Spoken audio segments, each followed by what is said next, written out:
நேயர்கள் கேட்க இருப்பது புதுச்சேரி சட்டப்பேரவையின் இன்றைய நடவடிக்கைகள் குறித்த விமர்சனம். எழுதியவர் பத்திரிகையாளர் தில்லையப்பன். புதுச்சேரி 15வது சட்டப்பேரவையின் 6வது கூட்டத்தொடரில் 10ஆம் நாள் நிகழ்ச்சி இன்று காலை 9:30 மணியளவில் தொடங்கியது. சபாநாயகர் செல்வம் திருக்குறளை வாசித்து சபை நடவடிக்கைகளை தொடங்கினார். அப்போது எதிர்க்கட்சித் தலைவர் சிவா, புதுச்சேரி தலைமைச் செயலருக்கு சமமான பதவியான பொதுப்பணித்துறை தலைமை பொறியாளர் பதவியில் இருப்பவர் காரைக்கால் சாலை பணியில் டெண்டரில் பல கோடி ரூபாய் லஞ்சம் பெற்ற புகாரில் சிபிஐயால் கைது செய்யப்பட்டுள்ளார். இதுகுறித்து கேள்வி நேரத்தை ஒத்திவைத்து விவாதம் நடத்த வேண்டும். இதற்கு முழு பொறுப்பேற்று அமைச்சர் ராஜினாமா செய்ய வேண்டும் என்றார். உடன் சபாநாயகர் கேள்வி நேரத்தை ஒத்திவைத்து விவாதம் நடத்த முடியாது, கேள்வி நேரம் முடிந்தவுடன் அமைச்சரிடம் பதில் பெற்றுத் தருகிறேன் என்று உறுதியளித்தார்.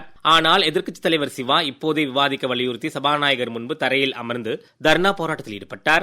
அவருடன் திமுக உறுப்பினர்கள் அனிபால் கென்னடி, செந்தில்குமார், சம்பத், காங்கிரஸ் உறுப்பினர் வைத்தியநாதன் ஆகியோரும் போராட்டத்தில் ஈடுபட்டனர். இதனையடுத்து சபாநாயகர் அவர்களை குண்டுகட்டாக தூக்கி வெளியேற்றும்படி சபை காவலர்களுக்கு உத்தரவிட்டார்.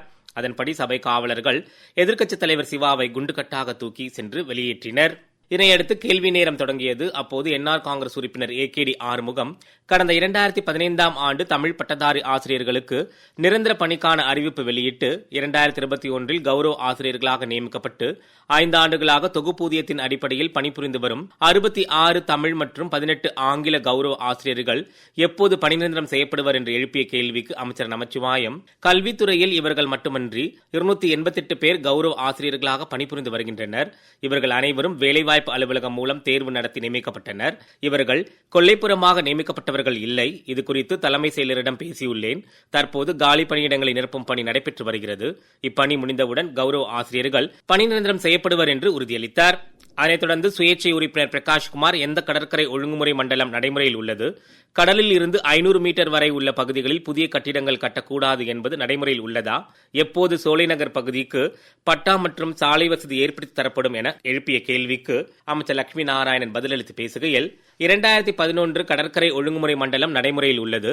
2019 தயாரிக்கப்பட்டுள்ள புதிய கடலோர மண்டல மேலாண்மை திட்டத்திற்கு அனுமதி பெற்ற பிறகு நடைமுறைப்படுத்தப்படும். கடற்கரை ஒழுங்குமுறை மண்டலம் பகுதிகளில் 19/2/1991 நிலவரப்படி இருக்கும் சாலைகள் அல்லது அங்கீகரிக்கப்பட்ட கட்டமைப்புகளின் நிலப்பகுதிகளில் மட்டும் கட்டிடங்கள் அனுமதிக்கப்படுகின்றன என்றார்.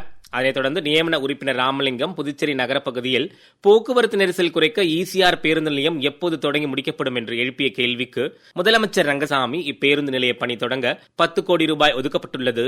அப்பேருந்து நிலையத்திற்கு வாஜ்பாய் பெயர் வைக்கப்படும் என்று அறிவித்தார். அதனைத் தொடர்ந்து சுயேட்சை சட்டமன்ற உறுப்பினர் சிவசங்கர், இனியும் காலதாமதப்படுத்தாமல் உள்ளாட்சி தேர்தலை நடத்த அரசு முன்வருமா என்று எழுப்பிய கேள்விக்கு முதலமைச்சர் ரங்கசாமி உள்ளாட்சி தேர்தல் நடத்தலாமா என்று பதில் கேள்வி எழுப்பினார்.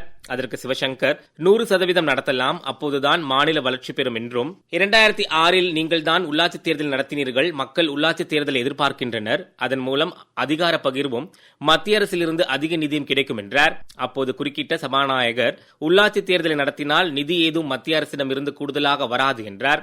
அதன் பின்னர் முதலமைச்சர் ரங்கசாமி, உள்ளாட்சி அமைப்புகளில் இதர பிற்படுத்தப்பட்ட வகுப்பினருக்கு இடஒதுக்கீடு பரிந்துரை செய்வதற்கு அரசு நியமித்த நீதிபதி சசிதரன் தலைமையிலான ஆணையம் அதன் பரிந்துரையை அளித்த பின்னர் இடஒதுக்கீட்டிற்கான அரசாணை பிறப்பிக்கப்பட்டு உள்ளாட்சி தேர்தல் நடத்தப்படும் என்று உறுதியளித்தார்.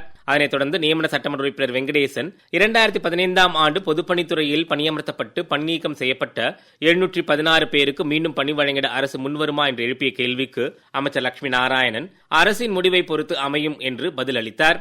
உடன் சுயேட்சை உறுப்பினர் நேரு, 2006இல் பணியமர்த்தப்பட்டு நீக்கப்பட்ட ஊழியர்களுக்கு மீண்டும் வேலை வழங்கி 18,000 ரூபாய் சம்பளம் வழங்குவதைப் போல் 2015இல் பணியமர்த்தப்பட்டு நீக்கப்பட்டவர்களுக்கும் மீண்டும் பணி வழங்கி 18,000 ரூபாய் சம்பளம் வழங்க வேண்டும் என்றார். உடன் அமைச்சர் லட்சுமி நாராயணன், வழக்கு சட்ட சிக்கலால் அவர்களுக்கு மீண்டும் பணி வழங்க முடியவில்லை, மனிதாபிமான அடிப்படையில் முதல்வர் நடவடிக்கை எடுத்து வருகின்றார் என்றார்.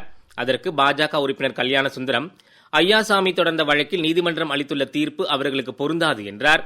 உடன் அமைச்சர் வாரிசுதாரர் வழக்கு உள்ளிட்ட 3 வழக்குகளின் தீர்ப்பு உள்ளது. மேலும் முன்பு பொதுப்பணித்துறையில் விரிவான திட்ட அறிக்கையில் 3% ஒர்க் சார்ஜ் எடுத்து இதுபோன்று ஊழியர்களுக்கு சம்பளம் வழங்கப்பட்டு வந்தது. தற்போது ஒர்க் சார்ஜ் முறையில்லை, மறுபடியும் கொண்டுவர முயற்சித்து வருகின்றோம் என்றார். இதையடுத்து முதலமைச்சர் ரங்கசாமி பேசுகையில், வழக்குகளின் தீர்ப்புகளால் அதிகாரிகள் அச்சமடைந்துள்ளனர், எனவே எப்படி செய்ய முடியும் என்று ஆலோசித்து வருகின்றோம். மானிய கோரிக்கை முடிந்து பதிலளிக்கும் போது இது குறித்து அறிவிப்பு வெளியிடப்படும் என்று உறுதியளித்தார்.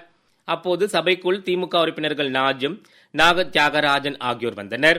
மேலும் உறுப்பினர் நாஜிம், காரைக்காலில் பெரிய அதிர்ச்சி அளிக்கக்கூடிய சம்பவம் நடைபெற்றுள்ளது, அதனை கேட்டதற்காக எதிர்க்கட்சித் தலைவரை தூக்கி வெளியே வீசியது தவறானது என்றார்.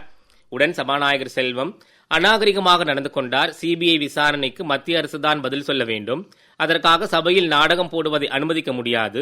சிபிஐ விவகாரம் குறித்து புதுச்சேரி சட்டசபையில் பேச முடியுமா என்பது எதிர்க்கட்சி துணைத் தலைவருக்கு தெரியும் என்றும், பத்திரிகைகளில் செய்தி வருவதற்காக நடத்தப்படும் விஷயங்களை சட்டசபையில் அனுமதிக்க முடியாது என்றார். அதற்கு நாஜிம், எதிர்க்கட்சி நடத்துவது நாடகம் இல்லை, நாடே திரும்பி பார்க்கும் சம்பவம் காரைக்காலில் நடைபெற்றுள்ளது என்றார். உடன் பாஜக உறுப்பினர்கள் கல்யாண சுந்தரம், ஜான்குமார், ரிச்சர்ட், ராமலிங்கம், வெங்கடேசன், அசோக் பாபு மற்றும் என்ஆர் காங்கிரஸ் உறுப்பினர்கள் ஏகேடி ஆறுமுகம், கேஎஸ்பி ரமேஷ், லட்சுமிகாந்தன், பாஸ்கர் ஆகியோர் எழுந்து அதிகாரி செய்த தவறுக்கு அமைச்சர் பொறுப்பேற்க வேண்டும் என்று எப்படி கூறலாம்? டாஸ்மாக் ஊழல் குறித்து விசாரணை நடந்துள்ளது. அதற்காக தமிழக அமைச்சர் ராஜினாமா செய்துள்ளாரா?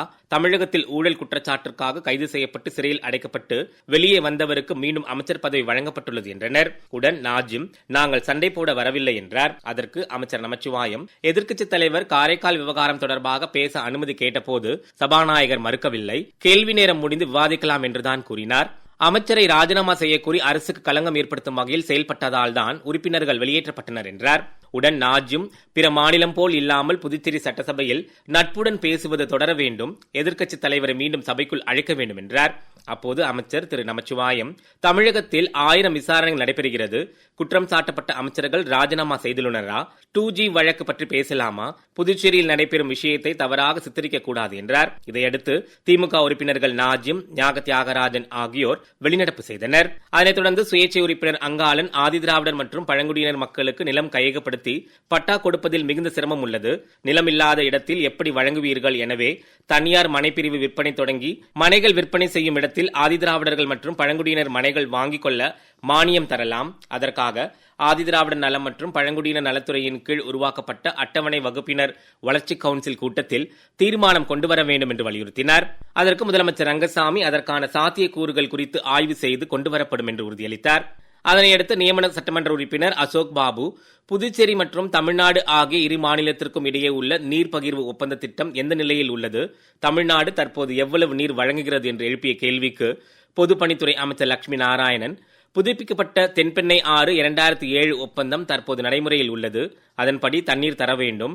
ஆனால் புதுவை அரசு வேண்டுகோள் விடுத்தும் தண்ணீர் கொடுக்க இயலாது என தமிழக அரசு தெரிவித்துள்ளது. இது தொடர்பாக புதுச்சேரி அரசு மத்திய நீர்வளத்துறைக்கு வேண்டுகோள் விடுத்தது என்றார். உடன் அசோக் பாபு, தண்ணீர் தர முடியாது என்ற தமிழக அரசின் பதில் வேதனை அளிக்கிறது என்றார். அதற்கு அமைச்சர் லட்சுமி நாராயணன், புதுவை புகாரை தொடர்ந்து மத்திய அரசு தமிழக அரசுக்கு சம்மன் அனுப்பி 4 மாநிலங்களின் கூட்டத்திற்கு ஏற்பாடு செய்தது. ஆனால் தமிழக அரசு புறக்கணித்து விட்டது. அதனால் அந்த கூட்டம் நடைபெறவில்லை. எனவே காவிரி நதிநீர் பிரச்சினைக்கு எப்படி தீர்ப்பாயம் அமைத்து சட்டப்படி நடவடிக்கை எடுக்கப்பட்டதோ அதேபோல் தென்பெண்ணை ஆறு பிரச்சினைக்கும் சட்டப்படி நீரை பெற புதுச்சேரி அரசு நடவடிக்கை எடுத்து வருகிறது என்று கூறினார். அதனைத் தொடர்ந்து காரைக்கால் சுயேட்சை உறுப்பினர் PR சிவா, காரைக்கால் குடிசை மாற்று வாரியத்தில் காலியாக உள்ள பணியிடங்கள் எப்போது நிரப்பப்படும்? கல்வீடு கட்டும் திட்டத்தில் தற்போது 9வது நிலை செயல்படுத்தப்படுகிறது. ஆனால் இன்னும் 5ஆம் நிலை பயனாளிகளே முழுமையாக பயன்பெறாத நிலை உள்ளது என்றார். அதற்கு அமைச்சர் திருமுருகன், காலி பணியிடங்கள் விரைவில் நிரப்பப்படும். முன்பு அஸ்திவாரம் போட்டால்தான் முதல் கட்ட மானியம் தரப்பட்டது. அது தற்போது மாற்றப்பட்டு அஸ்திவாரம் போடுவதற்கு முன்பே மானியம் தரப்பட உள்ளது. எனவே விரைந்து நடைபெறும் என்று உறுதியளித்தார். இதைத் தொடர்ந்து சுயேட்சை உறுப்பினர் நேரு, அரசு மற்றும் தனியார் பள்ளிகளில் நடைபெறும் விரும்பத்தகாத செயல்களை தடுக்க அரசு எடுத்துள்ள நடவடிக்கைகள் என்ன? பெற்றோர் ஆசிரியர் சங்கம் ஒவ்வொரு பள்ளிகளிலும் செயல்படுகிறதா? மாணவர்களின் மனநலம் காக்க நல்லொழுக்க பாடங்கள் கட்டாயமாக்கி பெற்றோர் ஆசிரியர் கல்வியாளர்கள் கொண்ட குழு அமைத்து மாணவர்களை கண்காணிக்க அரசு நடவடிக்கை எடுக்குமா? அரசு பள்ளிகளில் படிக்கும் மாணவர்களின் பாதுகாப்பை உறுதி செய்ய பள்ளிகளில் கேமராக்கள் பொருத்தப்படுமா என்றும் கேள்வி எழுப்பினார். அதற்கு அமைச்சர் நமச்சிவாயம், மாணவர்களின் மனநல ஆரோக்கியத்திற்காக கடின சவால்களை கையாள்வதை உறுதிப்படுத்த பள்ளிகளில் ஆரோக்கிய தூதுவர்கள் நியமிக்கப்பட்டுள்ளனர். போதைப் பொருள் எதிர்ப்பு குழு மற்றும் பாலியல் குற்றங்களிலிருந்து குழந்தைகளை பாதுகாக்கும் குழு ஆகியவையும் ஒவ்வொரு பள்ளிகளிலும் ஏற்படுத்தப்பட்டுள்ளது.